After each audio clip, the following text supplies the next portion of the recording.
بسم الله الرحمن الرحيم. الحمد لله الذي يقبل التوبة عن عباده ويعفو عن السيئات، والصلاة والسلام على نبي القائل: التائب من الذنب كمن لا ذنب له. أما بعد، السلام عليكم ورحمة الله وبركاته. زاري بالله سبحانه وتعالى فقاد عند بتأم يدنك أين تاريك لا نبلاش فلقين. تاريخ بالتبيت معيز بن مالك ነው። معيز بن مالك صحابي جليل تلك يهنا صحابان. حقيقة سوي الله سبحانه وتعالى أن تدستسه بونجل لما دست بمكرم دستو جزينه يالفال يونجل مريتو جن بوستك أبروس كزلالمو يكرال يكوسكوسال وانجل سيساروت لجزي دستا بمسلم بمجرشا حزن يركاتا مسلو بيتاينم مالك ያው ግን ቅሌት ሰላም ማጣት ውርደት ትልቅ ቁጭት ነው። ወንጀል ሲያዩት ሊስብና ሊማርክ ይችላል። ሲሰሩት ሲበሉትና ሲያጣጥሙት ሲሞክሩ ግን ትርፉ የውስጥ እሳት ነው። ጸጸት ብቻ የማይበርድ የውስጥ ግለት። አላህ ሱብሓነሁ ወተዓላ ትንሽ ማን ጠብታ በውስጡ ያኖረለት ሰው ሀይቃ ወንጀል ሲሰራ ሰላም ይነሳዋል። ጤና እንቅልፍ ሁሉ ይነሳዋል። ከሰዎች መካከል አላህን እውነተኛ ፍራቻ የሚፈሩ በድንገትም ወንጀል ላይ የወደቁ እንደሆነ ለቅሷቸው የሚበዛ መፈጠራቸውንም የሚጠሉ ወንጀልንም ተጨማልቀው ጌታችንን አላህን ማግኘት ከአላህ ጋር መገናኘት የሚፈሩ ብዙ ናቸው። ብዙ ባሪያዎች አሉት። ማዒዝ ብኑ ማሊክ ረዲየላሁ ዐንሁ ዛሬ ታሪክ ባልተቤቴ ማዒዝ ብኑ ማሊክ ኗሪነቱ በመዲና ያደረገ ሲበዛ አላህን የሚፈራ ገና ትኩስ ወጣት ሷሐባ ነበረ። ታዲያ ከዕለታት አንድ ቀን ጎረቤቱ ከሆነችው ከአንዲት ከአንሷር ሴት ጋር ሰው በሌለበት ጨዋታ ያዘ። ሸይጣን ሶስተኛቸው ነበርና አንዳቸውን ለሌላኛው እያሰማመረ እየገፋፋ በመጨረሻም ከዝሙት ላይ ጣላቸው። ያሰበው የተሳካለት ሸይጣን በሴራው ረክቶና በስኬቱ ተደስቶ ማዒዝንም የማያቋርጥ የሆነ የወንጀል ነበልባል ውስጥ ነክሮት ጉዳይ ብሎት ከነ ወንጀሉ ጥሎት ጠፋ። ማዒዝ ከተኛበት ነክቶ ከወደቀበት ተነስቶ ወደ ትክክለኛ ወሱነቱ ሲመለስ የሰራው ወንጀል ያቃጥለውና ይከነክነው ገባ። በእጅጉም ራሱን ወቀሰ፣ ተቆጨ፣ ተጸጸተ፣ አለቀሰ። ከዕለቱ ዕለት ጀምሮ ኑሮ አልመቸው አለ። እንቅልፍ አላማረውም፣ ምግብ አልጣመውም። የአላህን ቅጣት በእጅጉ ፈራ። ነፍሱ ከጉሮሮው ወጥታ ተሰነቀረች። የገዛ ጥለው አስፈራ። በምድር ላይ ወንጀል የተዳፈረ ብቸኛ ሰው እስኪመስለው ድረስ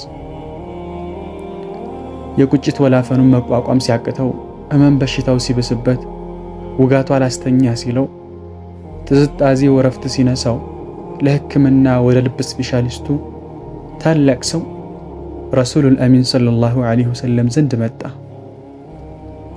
ከፊት ለፊታቸው ቆመ። አንቱ የአላህ መልእክተኛ ሆይ ዝሙት ሰራሁኝና ያጥሩኝ ሲል ጮኸ። የአላህ መልእክተኛ ሰለላሁ ዐለይሂ ወሰለም ግን ፊት ነሱት፣ ጀርባቸውን ሰጡት። እንደገና እያለቀሰ በዚያኛ ጎናቸው መጣና ያ ረሱላላህ ዝሙት ሰራሁኝ እኮ ያጥሩኝ ሲል እርዲ አለ። ነቢዩም ሰለላሁ ዐለይሂ ወሰለም አንተ ሂድ፣ ጥፋ ከዚህ ወየውልህ፣ ሂድና አላህን ምህረት ጠይቅ፣ በተውበቱም ወደሱ ተመለስ አሉት። 3-4 ተመላልሶ በጥያቄ አስጨነቃቸው። ረሱሉም ሰለላሁ ዐለይሂ ወሰለም አንተ ወየውልህ፣ ዝሙት ምን እንደሆነ ታውቃለህን አሉትና ሰዎችን በማዘዝ ገፍትረውት እንዲወጣ ተደረገ። 5፣ 6፣ 7 ተመላለሰ።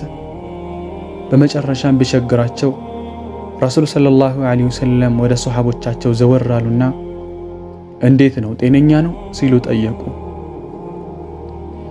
አረ ምንም ችግር አናውቅበትም ሲሉ መለሱ ሷሐባዎች። እስቲ ጠጥቶ እንደሆነስ ሲሉም ጠየቁ። ከሷሐባዎች መካከል አንዱ ተነሳና አፉን ለማሽተት ሞከረ። ነገር ግን የመጠጥ ሽታን አላገኘበትም። ጤነኛ መሆኑንና እንዳልጠጣም ከተረጋገጠ በኋላ የምድር ላይ እጅግ ርህሩህ ለተከታዮች አዛኝ ረሱላችን ሰለላሁ ዐለይሂ ወሰለም ወደ ማዒዝ ተጠጉና ዝሙት ምን እንደሆነ ታውቃለህ አሉት። ማዒዝ የአላህ ፍርዱና የሸሪዓ ህጉ እንዲተገበርበት የሚያግር ነገር እንዳይኖር ራሱን ምክንያት ለማሳጣት መልሱን አሳምሮ ለመመለስ ጣረ። አዎ የአላህ መልእክተኛ ሆይ አንድ ሰው ከሐላል ሚስቱ ጋር የሚያደርገውን ነገር ሚስቴ ካልሆነች ከሌላ ሴት ጋር በሐራም ፈጸምኩ አላቸው በግልጽ ቋንቋ። ረሱሉም ሰለላሁ ዐለይሂ ወሰለም እና በዚህ ንግግርህ ምን አስበህ ነው አሉት። ማዒዝም ያ ረሱላላህ ከዚህ ነገር እንዳጠሩኝ እፈልጋለሁኝ አላቸው። በመጨረሻም ጉድጓድ እንዲቆፈርለት አዘዙና በዝሙተኛ ባለትዳር ላይ እንደሚፈጸመው በድንጋይ ተወግሮ እንዲገደል ሆነ። ከሰገዱበትና ከቀበሩም ካበቁ በኋላ በመቃብሩ አጠገብ ሲያልፉ አንድ ሰው ለሌላኛው ጓደኛው የዚህም መቃብር ባለቤት ታውቃለህን? አላህ የሰተረውን እሱ እኮ ግዴታ ግልጽ አውጥቶ የውሻ አወጋገር ተወግሮ የተገደለ ሰው ነው ብሎ ሲያንሾካችህ ረሱላችን ሰለላሁ ዐለይሂ ወሰለም ሰሙት። ሐቢቢ ሰለላሁ ዐለይሂ ወሰለም ግን በዝምታ ሲሄዱ ቆዩና ከአንዲት ሙታ በመንገድ ላይ ከተጣለች ደርቃም እግሯ ወደ ላይ የተገለበጠ ጥብ አህያ ሲያጋጥማቸው ቆም አሉና ዘወር ብለው እገሌና እገሌ የታሉ ሲሉ የቅድሞችን ሰዎች ጠየቁ። ሰዎችን በመሽቀዳደም አለን ይሄው አለን የአላህ መልእክተኛ ሆይ አሉ። ረሱሉም ሰለላሁ ዐለይሂ ወሰለም ኑ ወረዱና ከዚች ጥብ አህያ ብሉ አሏቸው። ሰዎችም እንዲህ ያ ረሱላላህ ምን ነካውት? ኧረ አላህ ይቅር ይበለው እንዴት ከዚች ጥብ አህያ ብሉ ይሉናል? ኧረ እንዳውስ ብላ ቢባል የሚበላ ይኖራልን? ሲሉ በመገረም ጠየቁ። ረሱል ሰለላሁ ዐለይሂ ወሰለም ቅድም ስለ ወንድማችሁ ያላችሁትን ያነሳችሁት ነገር ይህችን ጥብ አህያ ከመብላት ይብሳል።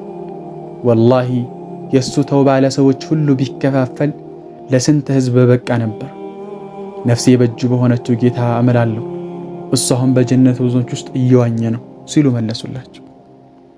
አላህ ሁላችንንም ትክክለኛ ተውበት አላህ ይወፍቅ።